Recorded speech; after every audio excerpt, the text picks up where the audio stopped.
کبھی مایوس نہ ہونا اللہ سے کہ میں اتنے گناہ کرتا ہوں، اللہ کیسے معاف کرے گا؟ اللہ بڑا کرے گا۔ اللہ تھانے دار نہیں ہے، مہربان ہے، دوست ہے، ہمارا دوست ہے۔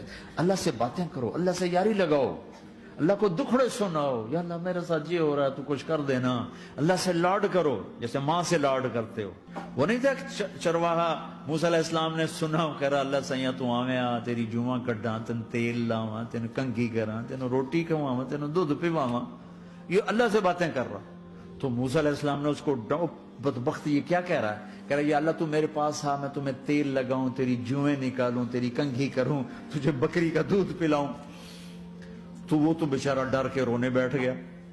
جب موسیٰ علیہ السلام طور پر آئے تو موسیٰ علیہ السلام سے اللہ نے کہا موسیٰ تو نے تو میرا یار ہی مجھ سے دور کر دی، مجھے تو اس کی باتیں بڑی اچھی لگتی تھی، تو نے یہ کیا، جا اس کو خوش کر کے جیسے ناراض کر کے آیا۔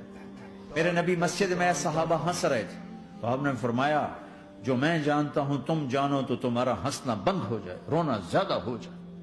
تو سب صحابہ نے زاروں قطار رونا شروع کر دیا۔ آپ یہ کہہ کر واپس مڑے، دروازے تک نہیں پہنچے تھے کہ جبریل آ گئے کہ میرے محبوب تو نے میرے بندوں کو اتنا زیادہ ڈرا دیا مجھ سے، جا واپس جا، جیسے رولایا ہے ایسے ہی ہنسا کے آ۔ اللہ پاک تو ہمارے مالک خالق، ہمارے مہربان ہیں۔